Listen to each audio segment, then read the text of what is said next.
Hi, I'm a Christian and I saw the Odyssey and I do plan on seeing it another time.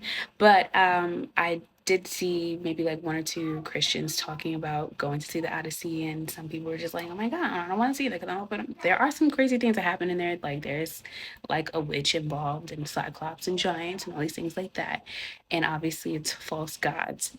Okay, we get that. We understand. Um, and I grew up literally like obsessed with Greek mythology.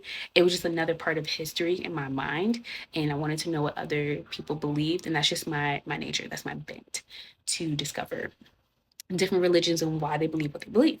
But anyway, something that really did stick out to me was not just the crazy things like the Cyclops screaming out to Poseidon, or the witch like turning people into animals. Like if you from the Caribbean or from any African country, if you know, you know, they be turning people into animals. Like it wasn't anything that was just like, oh my God.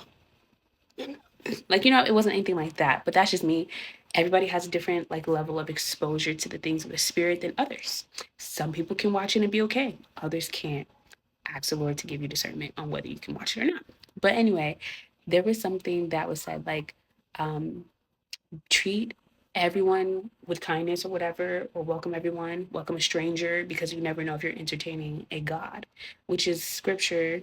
And it's Paul speaking and saying like be kind to everyone because you never know if you're entertaining angels, right? I noticed that, and it was like Zeus's law and things of that nature, yada yada yada, blah blah blah.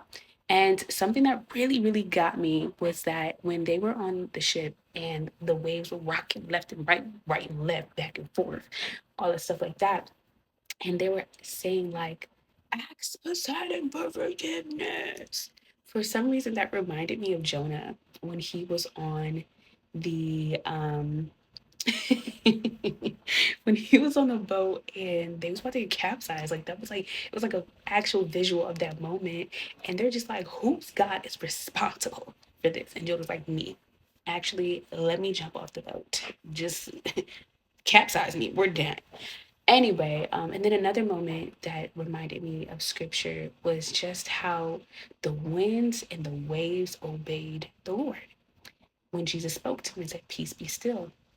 And the reason why that stuck out to me so much is because Greeks, Romans, whomever, they believed that every disaster or good thing was attributed to a God.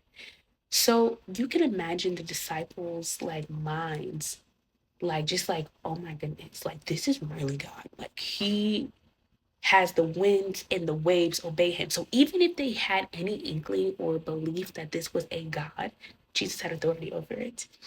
And that's really just like how I viewed the movie with that lens. So all in all, like if you're a believer in Jesus Christ, like I'm not giving you the full legal passage to go watch it, and I'm not telling you not to either, but just let the Lord lead you. And just because one Christian fell away doesn't mean that you have to feel away. It's not one of those things that's like going to like cause your whole generation to go to hell, unless that's the covenant between you and the Lord. Again, discernment. You know your walk with the Lord. You know what you can and cannot do.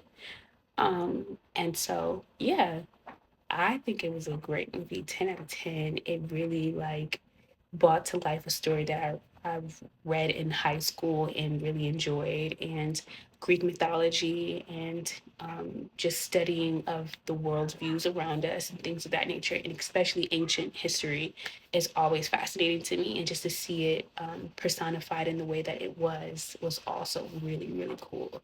So yeah, check it out if you like, as long as the Lord leads you to do so. And if He tell you not to, you ain't missing. You're not. I guarantee you're not missing that much, guys. If the Lord tells you not to, then it's for a good reason. He knows you better than you. So yeah, Amen. God bless you.